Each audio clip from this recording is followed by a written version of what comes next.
de Deus, visível. O que é esse lugar? O que é esse lugar? Irmãos, terrível e maravilhoso é esse lugar. Terrível para um pecador como nós, maravilhoso para quem foi santificado. Amém? Em nome de Jesus. Para quem foi santificado é maravilhoso contemplar aquele lugar. Contemplar aquele lugar. E João foi chamado para contemplar esse lugar. Amém? Em nome de Jesus. Capítulo 4, a gente bota aí a visão do trono de Deus, versículo 1, que diz o seguinte: depois destas coisas olhei, e eis não somente uma porta aberta no céu, como também a primeira voz que ouvi como som de trombeta ao falar comigo, dizendo: sobe para aqui, e te mostrarei o que deve acontecer depois destas coisas. Amém? Em nome de Jesus. Então ele vê uma porta aberta no céu. Deus está revelando para ele sobre as igrejas. Aí Deus pega e manda o anjo abrir o céu para ele. Abre o céu, um convite, né? Um convite do céu para ele visitar o céu, né? A gente sabe que Paulo, ele foi ao céu de Deus, né? Ele foi ao céu de Deus e encontrou uma pessoa lá. E ele não quis dar detalhes sobre essa pessoa, né? Mas João foi dado muitas coisas sobre o céu, né? Muitas coisas. E tem um convite, né? Tem um convite de João. É importante saber que João, ele era o quê? Um dos apóstolos. Ou seja, uma das bases, digamos assim, da Igreja de Deus na Terra. João pregou de uma forma que converteu quase 3.000 pessoas, né? Quase 2.000 pessoas. É exatamente parecido com a igreja de Filadélfia, né? De Filadélfia, porque é uma igreja fiel a Deus, apesar que tenham pessoas contra, né? Mas a igreja é uma igreja que Deus abriu as portas assim. Mas o certo é que Deus tem convites para todas as igrejas. Se a gente for perceber, ele vai dizendo assim: cuidado, senão eu vou te remover do teu lugar, lá para a primeira igreja. Aí depois ele diz: olha, eu venho como ladrão, olha, eu estou como na porta e bato, né?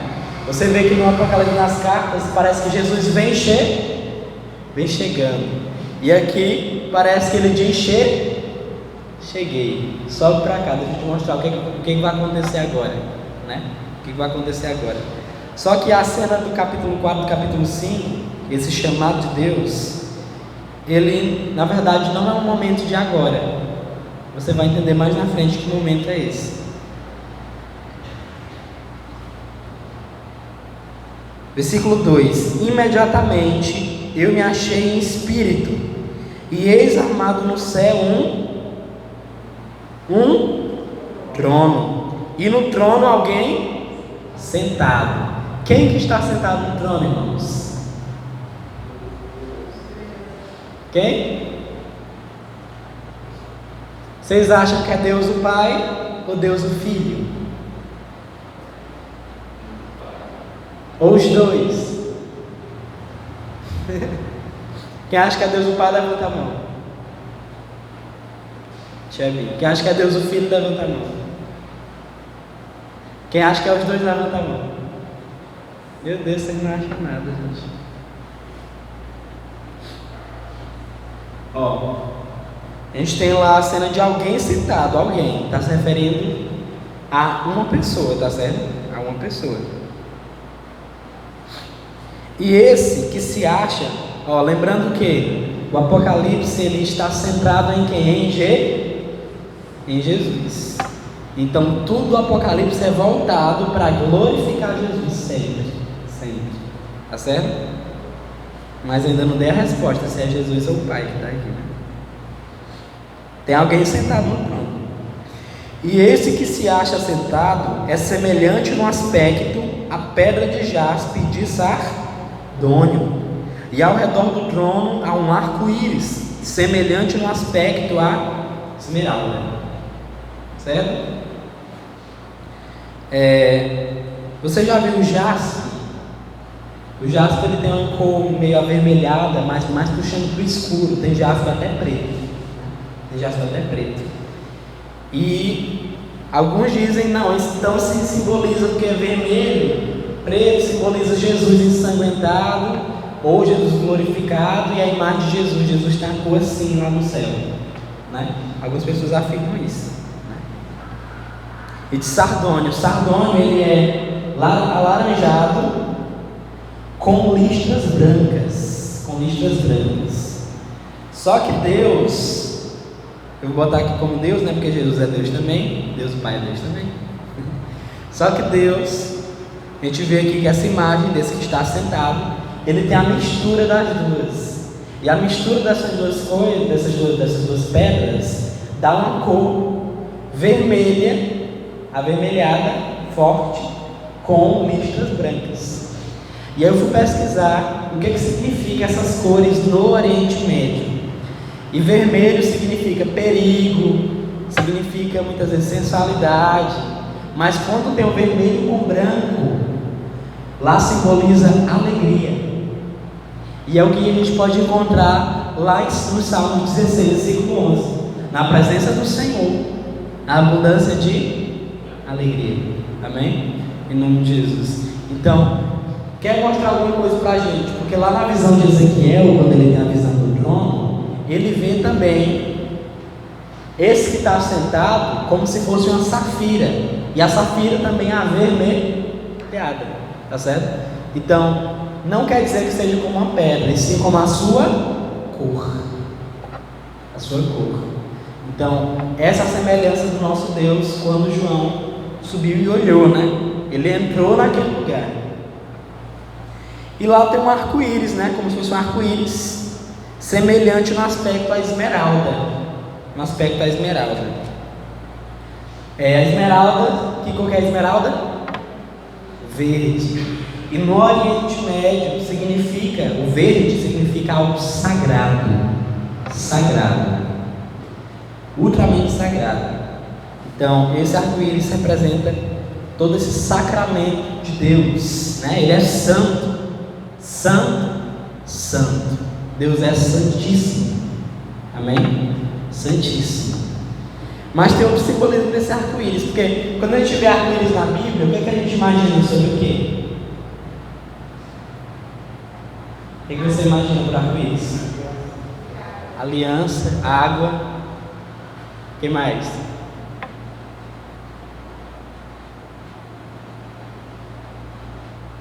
Mais nenhum? Verdade. Aliança e água, né? Foi água que caiu, né?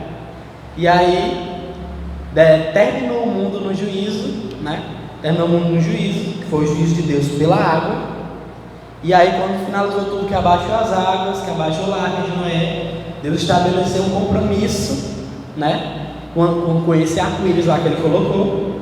E toda vez que alguém vê o arco-íris, tem a certeza de que Deus não vai mais destruir o mundo pela água, né? Foi uma aliança que Deus fez com a terra, com a humanidade, né? Nunca mais destruir vocês pela água. Só que agora pelo fogo. Agora pelo fogo. Em nome de Jesus, mas nós não vamos sofrer isso não, amém? Em nome de Jesus. Então, é um arco-íris. E ele simboliza o que? Misericórdia. Por que misericórdia, irmãos?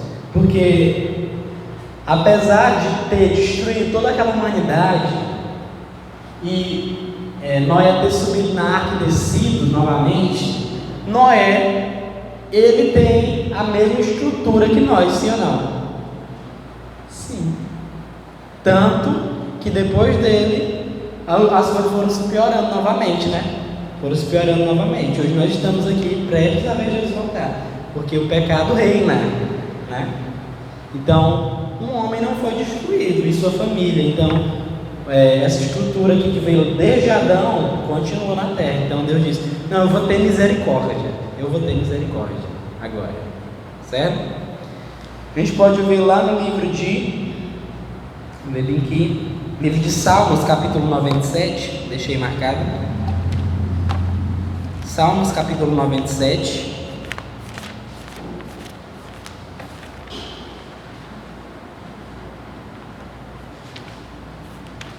Salmos 97. 7. O versículo é o 1 e o 2. Alguém pode ler para a gente?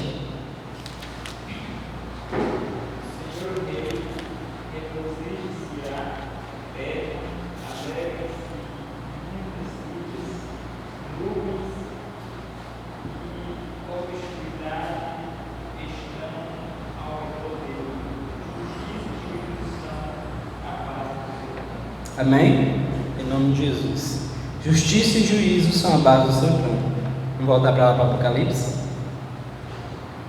Em algumas traduções está assim: misericórdia e juízo, ou justiça e juízo são a base do seu trono. Porque nele há a justiça dele, que é pela sua aliança, ou a sua misericórdia pela sua aliança. Então, quando Deus olha para nós fazendo mal, e Ele, digamos assim, está pronto a nos destruir, porque nós fazemos mal, o que é a base do seu trono? Justiça, mas também misericórdia. Juízo, mas também misericórdia. Juízo, mas também justiça. Amém? Então Deus olha e diz: não, vou aqui me acalmar, né? Tem um momento certo, tem o chamado dia do Senhor, né? O dia do Senhor. Então essa é a base do trono de Deus, né? Por isso o simbolismo desse arco-íris, nesse lugar que fica no trono de Deus. Versículo 4, lá de Apocalipse, capítulo 4, versículo 4. Diz o seguinte: ao redor do trono há também 24 tronos, e assentados neles 24 anciãos, vestidos de branco, em cujas cabeças estão coroas de ouro. Aí você imagina, está lá, o trono de Deus, 24 anciãos ao redor dele. Então nós temos aqui 12, né? Todos ao redor de Deus. E esses 24 anciãos, é importante falar que eles estão vestidos de branco e com coroas na cabeça. Algumas pessoas defendem aqui, eu botei algumas especulações, que algumas pessoas pensam que são seres angélicos ou algum tipo de ser celestial, são esses 24 anciãos, certo? Só que isso não tem base na Bíblia. Isso não tem base. Você pode até pensar, mas isso não tem base. Algo que fosse um versículo que você possa, isso aqui baseia que realmente são seres celestiais. Não tem, e nem seres angélicos, tá certo? A única prova que nós temos que pode ser que esses anciãos são. Ancião na Bíblia ele é usado somente para pessoas humanas. Então os 24 anciãos só podem ser humanos lá no céu, certo? Só podem ser humanos. E ainda mais que eles têm o quê? Eles têm vestes brancas e eles têm coroas na sua cabeça. Tem coroas na sua cabeça. Vestes brancas e coroas na cabeça são promessas lá do capítulo 3, não é verdade? Para quem vencer. Então não pode ser seres angélicos, porque anjos, você pode até dizer que eles têm vestes brancas, que eu não posso confirmar isso, mas eles não podem ter coroas. Quem tem coroas é aqueles que venceram aqui na terra e estão hoje lá. Amém? Então, esses são os 24 anciãos. Aí você diz: então, tem pessoas lá no céu, lembrando que anciãos são pessoas que estão em corpo. Se fosse alma, a Bíblia falaria alma. São pessoas que estão em corpo lá no céu. E aí você imagina, quem que pode estar lá no céu? Diz só um exemplo aí. Quem que hoje já está lá no céu? Enoque. Moisés há controvérsias, né? Elias. Mas só que eu também creio que Moisés está lá. Eu não acredito que o arcanjo Miguel lutou pelo corpo dele em vão, não. É porque ele aparece lá no Monte das Oliveiras, né? Junto com Elias, né? Mas isso aí há controvérsia sobre, mas eu creio que Moisés também está lá. em corpo. Certo é que são pessoas em corpo. Sabe só que a gente sabe só de alguns. Quem são os outros? A gente pode ver aí, lá no livro de Mateus, capítulo 27. Mateus capítulo 27, vamos abrir aí. Quem são esses 24 anciãos? Mateus capítulo 27.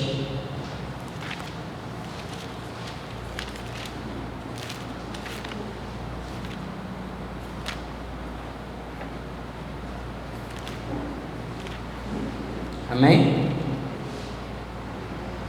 O versículo é do 50 ao 53. 27, do 50 ao 53, diz o seguinte: E Jesus, clamando outra vez com grande voz, entregou o seu espírito. Ou seja, Jesus morreu. Eis que o véu do santuário se rasgou de duas partes, de alto a baixo, tremeu a terra, fenderam-se as rochas, as pedras, Abriram-se os sepulcros e muitos corpos de santos que dormiam ressuscitaram. E saindo dos sepulcros, depois da ressurreição de Jesus, entraram na cidade santa e apareceram a muitos. E a partir daqui não fala mais sobre esses homens. A partir daqui não fala sobre esses homens. Quando Jesus morreu, tudo tremeu e eles ressuscitaram. Quando Jesus ressuscitou, aí eles saíram dos sepulcros e foram dizer: vocês mataram o Filho de Deus. Foram anunciar sobre Jesus, Eles entraram na cidade santa, mostrando o poder de Jesus. Eles ressuscitaram. E a partir do versículo 54 já não fala mais sobre esses homens. E eu creio, assim como muitas pessoas creem, que lá em Efésios capítulo 4, vamos abrir lá. Efésios capítulo 4,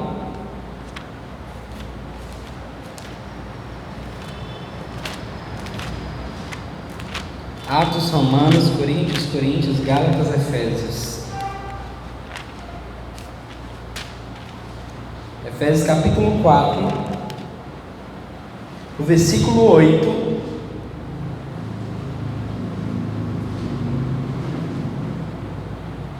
Amém? Efésios 4:8 diz o seguinte. Alguém pode ler para a gente? Por isso diz: subindo ao alto, levou o cativo o cativeiro e deu dores aos homens. Amém.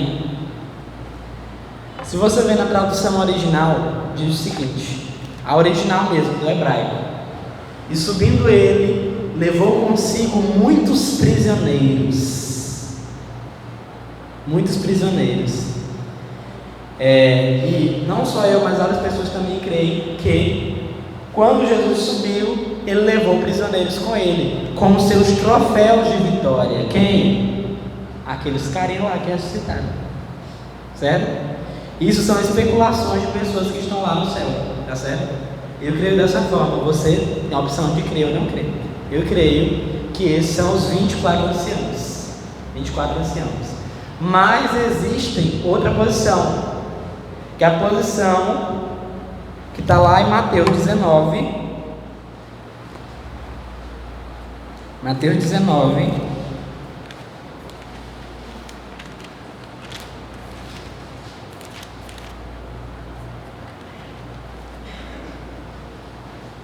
Amém? Versículo é o 28. 19, 28. Diz o seguinte: Jesus lhe respondeu: em verdade vos digo que vós, os que me seguistes, quando na regeneração o Filho do Homem se assentar no trono da sua glória, também vos assentareis em 12 tronos para julgar as 12 tribos de Israel. Então tem pessoas que dizem o seguinte: não, esses 24 anciãos são os apóstolos que estão lá sentados nos 12 tronos, e os outros 12, aí eles falam assim, são pessoas que representam as 12 tribos de Israel. Eu falo para vocês, tem sentido? Tem sentido, certo? Tem sentido. E muitas pessoas também pegam essa posição de que são os 24 anciãos. O certo é, são pessoas. São pessoas. Tá certo? Só que eu não creio que seja esse daqui, porque fica faltando informações sobre as tribos, quem está representando lá as tribos, e também porque João foi quem subiu. E João, se ele fosse ter a visão, ele teria que se imaginar sentado em um desses tronos, já que ele era um dos apóstolos, né?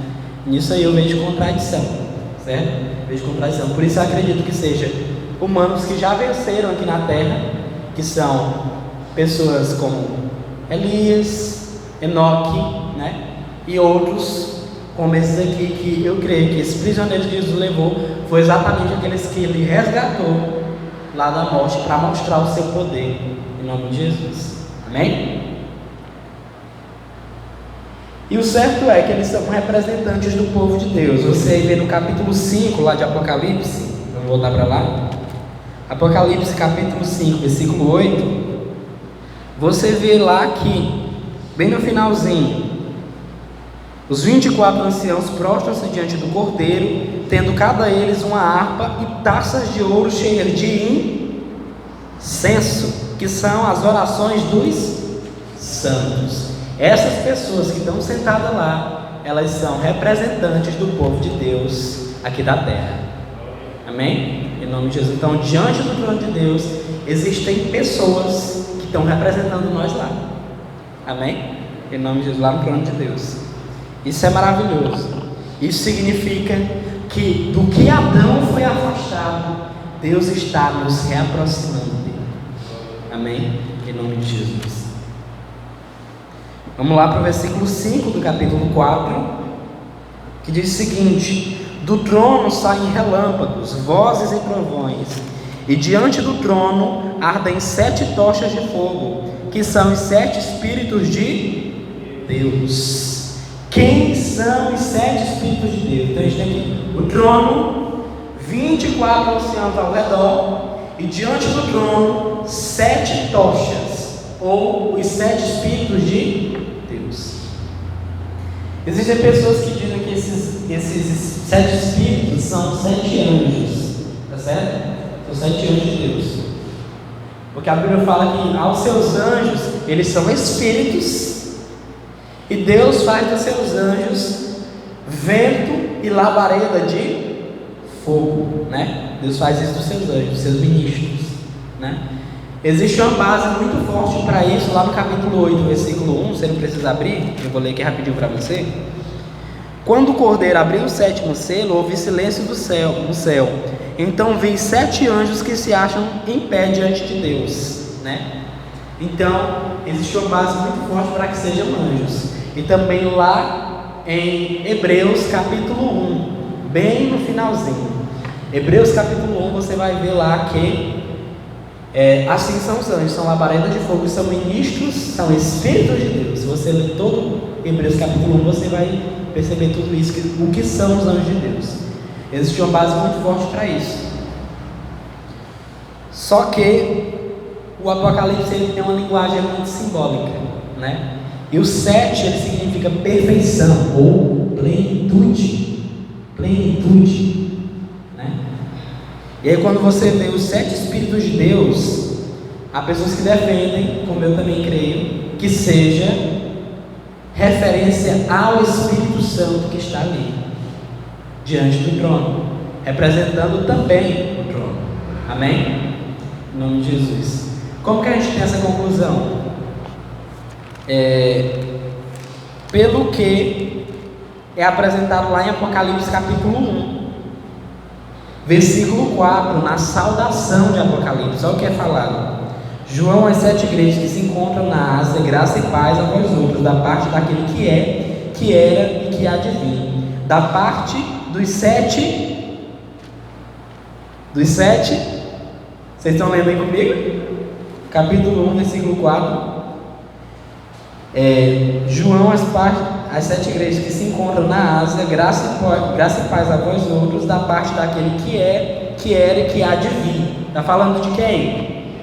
De Deus, né? Da parte dos 7 Espíritos. Isso aqui é uma clara referência ao Espírito Santo. E da parte de Jesus Cristo, a fiel testemunha, o primogênito soberano, É primogênito dos mortos e soberano dos reis da terra. Amém? Então ele coloca aqui: eu salvo vocês aqui da parte daquele que era, que é e que há de vir, da parte dos 7 espíritos e da parte de Jesus, o primogênito dos mortos e como é que ele fala lá? E o soberano dos reis da terra. Amém? Em nome de Jesus. Então, nessa saudação é apresentado esses daí. Mas existe tribulação. Eu confesso que a base é muito mais forte para que sejam anjos, tá certo? Esses 7 espíritos. Mas isso não é certo, não é claro, certo? Então a gente já viu, tem um trono de Deus, temos os 24 anciãos ao redor, e nós temos diante do trono de Deus os 7 espíritos, que eu creio que seja a plenitude do Espírito Santo naquele lugar. Amém? Versículo 6: há diante do trono um como que um mar de vidro, semelhante ao cristal, e também no meio do trono e à volta do trono 4 seres viventes, cheios de olhos diante e por detrás. Esse mar de vidro, algumas pessoas dizem que são um mar verdadeiro, é um mar verdadeiro, e outras dizem que fazem referência à terra, certo? Porque João, ele pode ter sido chamado para ver as coisas lá de cima, e ele olha e vê a terra, ele olha o que? O mar de vidro, porque mar, em profecia de Apocalipse, águas, simboliza o que? Povos, né? Simboliza povos. Então quando ele vê os povos e o mar de vidro, algumas pessoas dizem que é o dono da terra. Essa visão acredita que a terra ela é plana, né? Que a terra ela é plana, tá certo? E quando eu li alguns respeitos, eu confesso que eu pendi para esse lado, para a terra plana, né? Eu já discuti muito sobre isso, mas eu não tenho certeza nada ainda, né? Porque a Bíblia diz que os céus eles se enrolarão e a terra vai sumir, né? Então eles fogem, né? Eles fogem. Então existe uma certa base para a terra plana, né? Existe uma certa base, mas eu não vi nada. Tá certo? Então pode ser que seja uma vista lá dele lá de João, lá de cima, quando ele olha e vê o trono, os 24 anciãos e os 4 seres viventes, né? Isso porque lá no capítulo 15 de Apocalipse está lá os salvos, está lá o mar de vidro misturado com fogo. Isso simboliza talvez que a terra esteja lá pegando fogo. Então tem uma clara referência que pode ser a terra, esse mar de vidro, tá certo? Semelhante ao cristal, e também no meio do trono e à volta do trono, 4 seres viventes cheios de olhos por diante e por detrás. Olha essa cena, que é esse ser? Porque a gente vê anjo por aí, como é que a gente vê os anjos? Uns seres bonitinhos, né? Um humano, cabelo enrolado, louro, né? Bonito, parecendo comigo. Aí tem umas asinhas, né? E tá lá voando no céu, brilhando, voando. E a gente vê que essa classe de anjo aqui, esses 4 seres viventes, esses seres celestiais, eles são cheios de olhos por detrás e por diante, né? Como esses seres são, acho que para nós chegar lá seria algo assustador.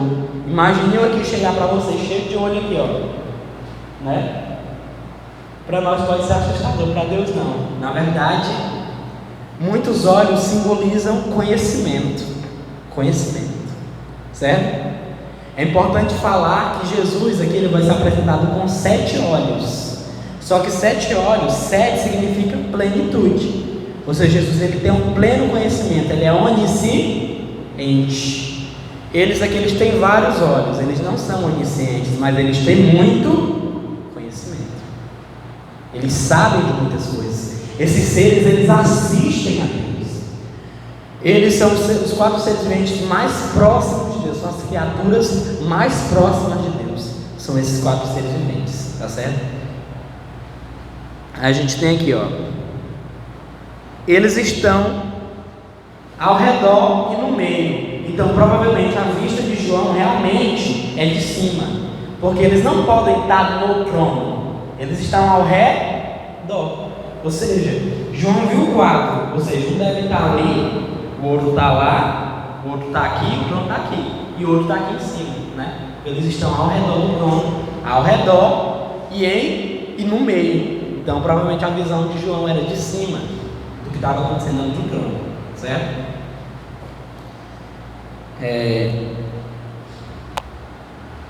O primeiro ser vivente é semelhante ao quê? A leão. O segundo, semelhante ao quê? Novilho, o bezerro. O terceiro tem o rosto como de homem. E o quarto ser vivente é semelhante à águia quando está voando, certo? E os 4 seres viventes, tendo cada um deles, respectivamente, 6 asas, estão cheios de olhos ao redor e também por dentro. Não tem descanso, nem de dia, nem de noite, proclamando: Santo, Santo, Santo é o Senhor Deus, o Todo-Poderoso, aquele que era, que é e que há de vir. Amém? Será que ele faz referência aqui ao Cordeiro? Faz? Faz referência ao Cordeiro? Faz? Então aquele que está sentado no trono, quem é? Jesus? Eu ainda não vou confirmar para você. Mas tem alguém sentado no trono. E esses serafins, que a Bíblia vai chamar de serafins, eles cantam, eles não têm descanso. Por que eles não têm descanso? Porque eles não resistem. Eles conhecem quem é Deus. Quando eles olham para Deus com seus muitos olhos, eles não têm outra reação a não ser dizer: Santo, Santo, Santo. E olha que são seres poderosos que assistem Deus, mas quando olham para Deus, Santo, Ele é Santo, Ele é Santo. Vamos abrir lá no livro de Isaías, capítulo 6.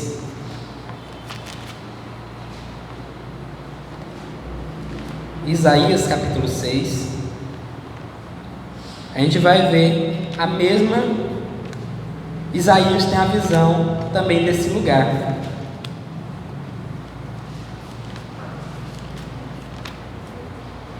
Amém?